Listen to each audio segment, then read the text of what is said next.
बिस्मिल्लाहिर्रहमानिर्रहीम। अस्सलाम वालेकुम। मैं हूँ मोहम्मद फ़हीम। वफाकी असम्बली का, कौमी असम्बली का जो मुद्दत थी, जो वक्त था, वो मुकम्मल हो गया और सदर डॉक्टर आरिफ अलवी ने असम्बली तहलील करने की समरी पर दस्तखत करते हुए इसे तहलील कर दिया है। 5 साल गुजारे, ये हमारी चौथी कौमी असम्बली है जो तकरीबन तकरीबन 5 साल रही।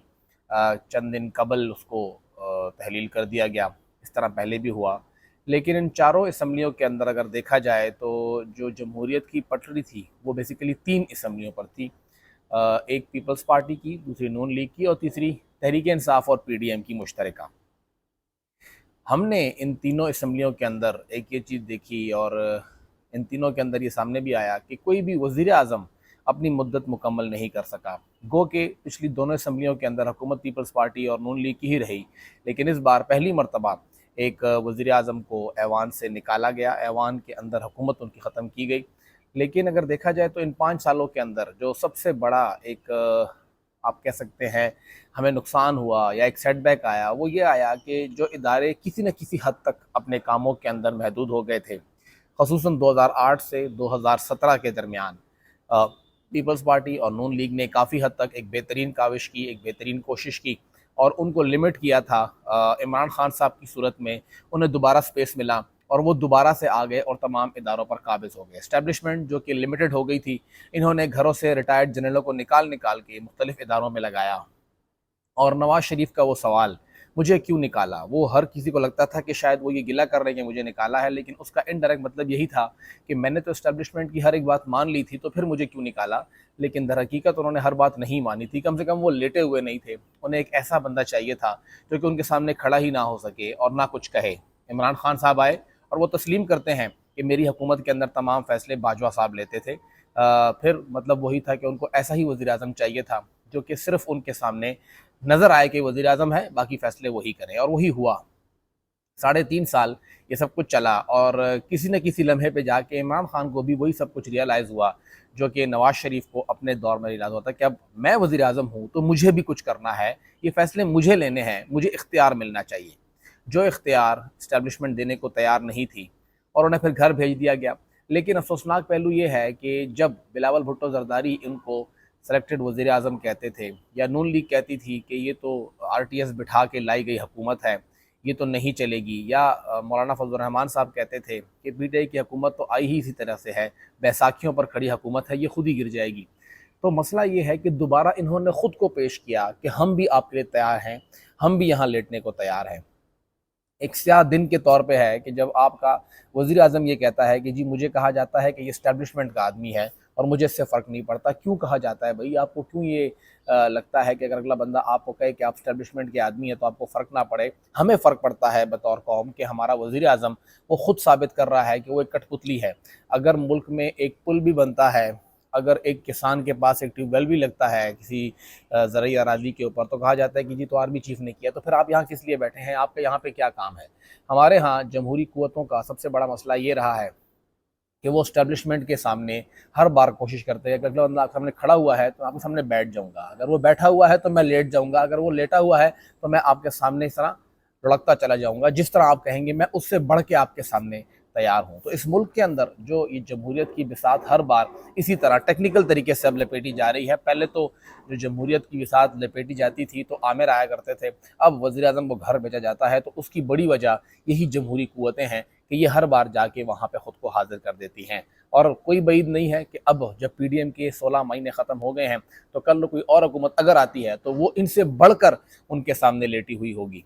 ये एक सबसे बड़ा अलमिया है कि हम लोग यहाँ पर जो भी करप्शन करता है उसको एक फ्री हैंड दे देते हैं, उसको क्लीन चिट दे देते हैं। हर बंदा ये वादा करता है कि हम करप्शन के ख़िलाफ़ आए हैं, लेकिन करप्शन के ख़िलाफ़ कोई नहीं आता। हर बंदा सिर्फ अपना उल्लू सीधा करने के लिए आता है। जमहूरियत नज़र तो आ रही है, लेकिन जमहूरियत अमली तौर पर भी होनी चाहिए, जो कि बहुत मुश्किल लग रहा है इस मुल्क के अंदर। अब अगली जो हुकूमत आ रही है, निगरान हुकूमत है फ़िलहाल, उसके लिए जो कुछ मौजूदा हुकूमत ने किया, शायद इमरान खान इस तरह से ना करते।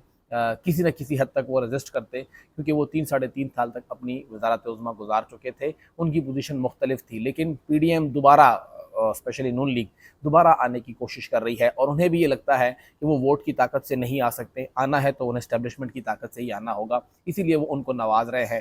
بڑے بڑے ایسے قوانین پاس کرائے گئے کہ ان کے اپنے اتحادی، ان کے اپنے ایم این ایز ان کے خلاف بول رہے ہیں کہ ہم لوگ کر کیا رہے ہیں، اور اب بلاول بھٹو زرداری بھی اٹھ کے یہ کہتے ہیں کہ مریم نواز اور میرے لیے سیاست آسان کیجئے، ایسے فیصلے نہ کریں کہ پھر ہم لوگ بھی 30 سال وہی سب کچھ کریں جو آپ لوگوں نے 30 سال کیا، مطلب ہمیں بھی جیل بھیجنے کی تیاری نہ کریں، کل کو پھر ہمیں بھی جیل جانا پڑے گا۔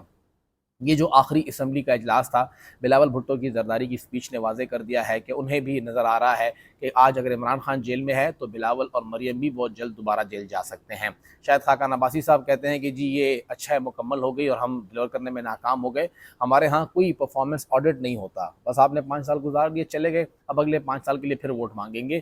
پوچھنے والا کون ہے کہ اگر آپ نے 5 سال ڈلیور نہیں کیا تو پھر کیا ہوگا؟ عمران خان صاحب نے جو وعدے کیے تھے وہ بہت بڑے بڑے وعدے تھے، اور وہ وعدے ان کی طرف سے اگر وہ ڈائریکشن ٹھیک بھی تھی ان کی کہ وہ جا رہے تھے، لیکن ان کے وعدے بہت بڑے تھے۔ میں 100 دن کے اندر یہ کر دوں گا، میں 3 مہینے کے اندر یہ کر دوں گا، میں 6 مہینے میں یہ کر دوں گا۔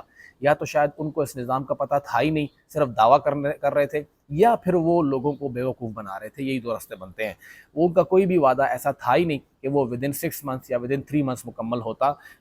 کرپشن ختم ہو جائے گی 100 دنوں کے اندر، میں تمام پروجیکٹ لے آؤں گا، بلدیاتی نظام کو بااختیار بنا دوں گا، یہ تمام وعدے ان کے جو تھے وہ ہوا میں ہی غائب ہو گئے، اور شاید یہ وجہ تھی کہ لوگ ان سے شروع میں ہی اکتا گئے تھے۔ لوگوں نے وعدے کی بنیاد پہ ان کو ووٹ دیا تھا، اور پھر ہم نے دیکھا کہ اسٹیبلشمنٹ، آپ کے D G I S P R آ کے پریس کانفرنس میں کہتے ہیں کہ آپ 6 مہینے تک مثبت رپورٹنگ کریں۔ وہ وقت بھی ہمیں یاد ہے، اور پھر یہ وقت بھی ہمیں یاد ہے کہ آپ عمران خان کا نام بھی نہیں لے سکتے۔